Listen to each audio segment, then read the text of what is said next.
Hello' friends, welcome back to my YouTube channel. মই অনুৰাগ শৰ্মা। আপোনালোক সকলোকে পুনৰবাৰ স্বাগতম জনাইছোঁ মোৰ ইউটিউব চেনেলটোলৈ। আজি মই আপোনালোকৰ সন্মুখত এটা নতুন ভিডিঅ'লৈ উপস্থিত হৈছোঁ আৰু আজিৰ ভিডিঅ'টোত মই আপোনালোকৰ সৈতে শ্বেয়াৰ কৰিম, ডিছকাছ কৰিম, ক্লেৰিফিকেশ্যন দিম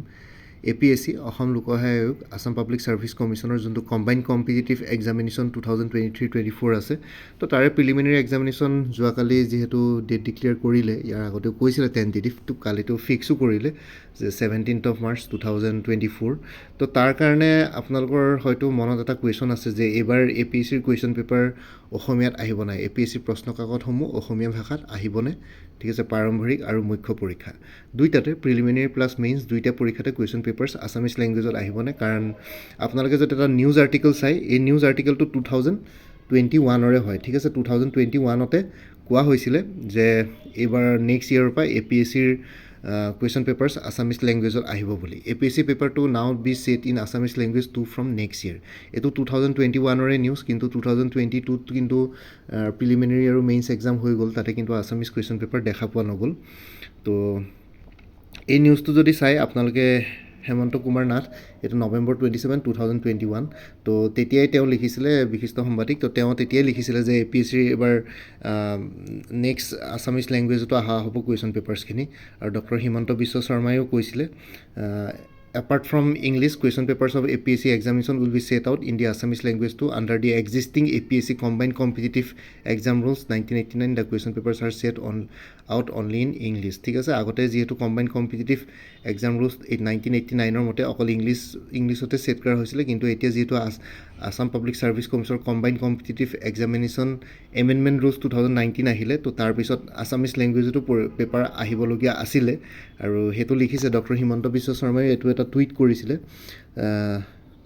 Today, Government of Assam has decided that the question papers of this exam will be set out in Assamese too. This will provide the much needed legitimacy to the candidates writing their answers in Assamese. November 27, 2021তে এইটো tweet কৰা। তাৰপিছত পৰীক্ষা হ'লো, কিন্তু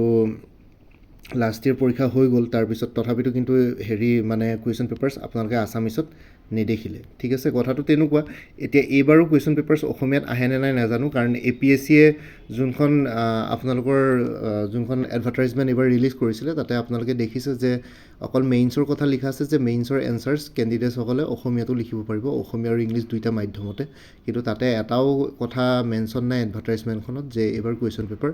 অসমীয়াটো আহিব বুলি। ঠিক আছে, অকল ইংলিছ লেংগুৱেজৰ কথাওতো তেনেকৈ একো মেনশ্যন নাই, কাৰণ ইংলিছ বুলি জানেই। অসমীয়াটো যে পেপাৰ আহিব কোনো তেনেকুৱা এইবাৰো মই একো কনফাৰ্মেশ্যন দিব নোৱাৰোঁ যে আছামিছত পেপাৰ আহিব বুলি, কাৰণ ক'তো তেনেকুৱা একো অফিচিয়েল তেনেকুৱা ষ্টেটমেণ্ট বা অফিচিয়েল ন'টিছ বা অফিচিয়েল ন'টিফিকেশ্যন তেওঁলোকে একো এতিয়ালৈকে দিয়া নাই যে পেপাৰ ইংলিছ আৰু আছামিজ দুইটা লেংগুৱেজতে আহিব বুলি। Generally combined competitive examination rules মতেতো ইংলিছ লেংগুৱেজতে পেপাৰ আহে, কিন্তু অসমীয়াত লিখিব পাৰে। এইবাৰ মেইনছো বহুতে অসমীয়াত দি পেলাই ভাল মাৰ্কছ পাই পেলাই ক্লিয়াৰ কৰিছে। ঠিক আছে, মেইনছত আপোনালোকে অসমীয়াত লিখিব পাৰে, ন' ডাউট। মেইনছৰ কুৱেশ্যনছবিলাক ইংলিছতে আহে, কিন্তু আপোনালোকে কোনোবা যদি অসমীয়া মাধ্যমৰ কেণ্ডিডেট থাকে, তেতিয়াহ'লে তেওঁ অসমীয়া নিজৰ ভাষাটোত লিখিব পাৰে, বা যিসকলে ইংলিছত বিচাৰে ইংলিছ, যিসকলে অসমীয়াত লিখিব বিচাৰে অসমীয়াত, কাৰণ মেইনছখন ডেছক্ৰিপটিভ পেপাৰ থাকে, কিন্তু কুৱেশ্যন পেপাৰ ইংলিছতে আহে। এতিয়া প্ৰিলিমিনেৰীৰ ক্ষেত্ৰতো কুৱেশ্যন পেপাৰ্ছ অকল ইংলিছতে আহে, তাতে প্ৰিলিমিনেৰীটো আৰু আপোনালোকৰ মাল্টিপল চইচ কুৱেশ্যনছ থাকে, তো সেইটো কাৰণে আপোনালোকৰ তাতে অসমীয়া ইংলিছ বুলি কথা নাই, ইংলিছ ভাষাতে আহিছিলে। তো এইবাৰ যদি নতুনকৈ ইণ্ট্ৰডিউচ কৰে আছামিজ লেংগুৱেজটো বা আছামিজ মিডিয়ামটো কুৱেশ্যন পেপাৰখনত, তেতিয়াহ'লে সেইটো কথা গম নাপাওঁ, কিন্তু এজ অফ নাওটো মই একো ক'ব নোৱাৰোঁ যে অসমীয়াত পেপাৰ আহিব বুলি। তো সেইটো কাৰণে এক্সপেক্টেশ্যনছ নাৰাখিব। এতিয়া কিবা যদি অফিচিয়েল ন'টিফিকেশ্যন আহে তেতিয়া বেলেগ কথা, কিন্তু এতিয়ালৈকে APSCৰ ফালৰ পৰা যিহেতু অফিচিয়েল ন'টিফিকেশ্যন তেনেকুৱা একো নাই, তো সেইটো কাৰণে একো ক'ব পৰা নাযায়। বাকী আপোনালোকে যদি কোনোবাই কিবা ইয়াৰ ওপৰত কিবা এক্সট্ৰা ইনফৰমেশ্যন আছে তেতিয়াহ'লে শ্বেয়াৰ কৰক। আৰু লগতে যিহেতু APSCৰ combined competitive examination preliminary examination 2023 আহি পাই গ'ল, ইয়াতে ফুল কোৰ্চ এটা এভেইলেবল আছে as per new pattern of APSC CC statement based questions plus direct questions. ইয়াতে 3000+ MCQs থাকিব Indian history, society, art and কালচাৰৰ ওপৰত, 3000+ MCQs থাকিব ইণ্ডিয়ান পলিটিৰ ওপৰত, 3000+ MCQs থাকিব জিঅ'গ্ৰাফী, ইক'লজি আৰু এনভাইৰমেণ্টৰ ওপৰত। এইখিনি কুৱেশ্যন ছল্ভ হয়, আপোনালোকৰ এনচাৰ্ছো থাকিব, কিছুমানৰ এক্সপ্লেনেশ্যনো আছে। 1000+ MCQs থাকিব ইণ্টাৰনেশ্যনেল, নেশ্যনেল আৰু আছাম কাৰেণ্ট এফেয়াৰ্ছ, 3000+ MCQs থাকিব Assam history, society, art and কালচাৰৰ ওপৰত, 50+ MCQs থাকিব নৰ্থ ইষ্টাৰ্ণ এণ্ড ষ্টেটছৰ ওপৰত 150 ছল্ভ কুৱেশ্যনছ থাকিব মেথছ ৰিজনিং এপ্টিটিউডৰ ওপৰত এইখিনি আপোনালোকৰ যোনখন জেনেৰেল ষ্টাডিজ পেপাৰ 2 মানে CSET পেপাৰখনৰ কাৰণে ইম্পৰ্টেণ্ট হ'ব 320 MCQs থাকিব জেনেৰেল ছায়েন্সৰ ওপৰত 3000+ MCQs থাকিব ইণ্ডিয়ান ইকনমিক্সৰ ওপৰত আৰু 15টা ছল্ভ MCQs থাকিব ইংলিছ কম্প্ৰিহেনশ্যনৰ ওপৰত আৰু এই কম্প্ৰিহেনশ্যনখিনিও ইম্পৰ্টেণ্ট হ'ব জেনেৰেল ষ্টাডিজ 2 পেপাৰখনৰ প্ৰস্পেক্টিভৰ ফালৰ পৰা 275 MCQs থাকিব কম্পিউটাৰ নলেজৰ ওপৰত তো টোটেল 17,000+ ছল্ভ MCQs থাকিব PDF ফৰ্মেটত প্ৰাইচটো হ'ল 450 আৰু চ'ৰ্চবিলাক collected from various genuine sources including study materials provided by various coaching institutes and handwritten notes of mind ঠিক আছে তো বেচিকলি গোটেইখিনি চ'ৰ্চৰ পৰা কালেক্ট কৰা হৈছে কোনোবা যদি ইণ্টাৰেষ্টেড কেণ্ডিডেটছ আছে মোৰ ইয়াতে দিয়া হোৱাটছএপ নাম্বাৰটো 9706557851 আৰু এবাৰ ৰিপিট কৰিছোঁ 9706557851 এই হোৱাটছএপ নাম্বাৰটোত মেছেজ কৰি জনাওক যে APSC প্ৰিলিমিনাৰী 2023 কোৰ্চটো ল'ব বিচাৰোঁ বুলি তেতিয়া মই আপোনালোকক পে'মেণ্ট লিংক দি দিম পে'মেণ্ট কৰাৰ লগে লগে এই গোটেইখিনি ষ্টাডি মেটেৰিয়েলছ আপোনালোকে PDF ফৰ্মেটত পাই যাব ঠিক আছে 17,000+ ছল্ভ MCQs আপোনালোকৰ নিজৰ হোৱাটছএপতে গোটেইখিনি বস্তু PDFত পাই যাব তো প্ৰেক্টিছ কৰি যাব পাৰিব কাৰণ যিহেতু পৰীক্ষা ওচৰ চাপিলেই আৰু যোনটো নাম্বাৰ দিছোঁ সেইটো অনুগ্ৰহ কৰি কল নকৰিব সেইটো অকল মেছেজৰ কাৰণে এভেইলেবল কলৰ কাৰণে এভেইলেবল নহয়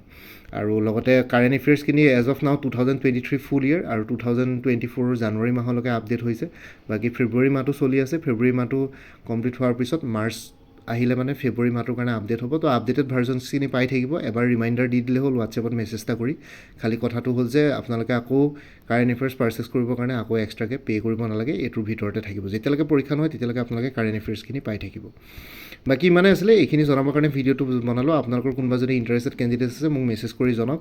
আৰু এবাৰ ফোন নাম্বাৰটো দেখাই দিছোঁ 9706557851 হোৱাটছএপত মেছেজ কৰি জনাওক যে ইণ্টাৰেষ্টেড বুলি তেতিয়া মই পে'মেণ্ট লিংক দিম পে'মেণ্ট কৰা উইদিন এ মিনিট আপোনালোকে গোটেইখিনি ষ্টাডি মেটাৰ্ছ নিজৰ হোৱাটছএপত এভেইলেবল পাই যাব তো ইমানেই আছিলে বাকী কুৱেশ্যন পেপাৰ আছামিছত আহে নে নাহে সেইটো লৈ পেলাই অলপ কনফিউজন এতিয়াও আছে তো কোনোবাই যদি কিবা ইয়াৰ ওপৰত এক্সট্ৰা ইনফৰমেশ্যন পাইছে তেতিয়াহ'লে জনাওক কমেণ্ট ছেকশ্যনত তো একো ক'ব পৰা নাযায় এনেইতো আমাৰ honourable chief minister doctor Himanta Biswa শৰ্মাই টুইট কৰে আগতেও কৰিছে তো কিন্তু মানে প্ৰেক্টিকেল যোনটো যদি প্ৰেক্টিকেল ফিল্ডলৈ আহোঁ তেতিয়াহ'লে সেইটো এপ্লিকেবল নাথাকে টুইটতে সীমাবদ্ধ হৈ থাকে তো সেইটো কাৰণে একো ক'ব পৰা নাযায় তো ইমানে আছিলে এইখিনি জনাবৰ কাৰণে ভিডিঅ'টো বনালোঁ বাকী এই ভিডিঅ' ডেছক্ৰিপশ্যনত সকলো ধৰণৰ ইম্পৰ্টেণ্ট লিংকসমূহ দিয়া আছে APSC কম্বাইণ্ড কমিটি এক্সামিনেশ্যনৰ ৰিলেটেড আৰু তাতে থকা ছাৰ্ভিচ কেডাৰবিলাকৰ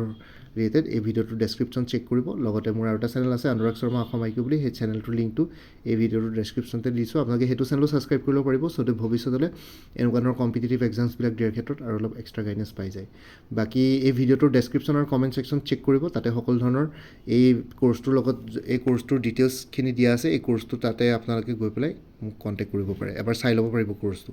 তো আজিৰ ভিডিঅ'টো ইমানতে সমাপ্ত কৰি আপোনালোক সকলোৰে পৰা বিদায় ল'লোঁ কাইলৈ পুনৰ এটা নতুন ভিডিঅ' লৈ আপোনালোকৰ সন্মুখত উপস্থিত হ'ম তেতিয়ালৈকে ভালকৈ প্ৰিপেৰেশ্যন কৰি থাকক সকলোৱে অল দি বেষ্ট থাকিলে bye and take care friends Bharat Mata কি জয় জয় আই অসম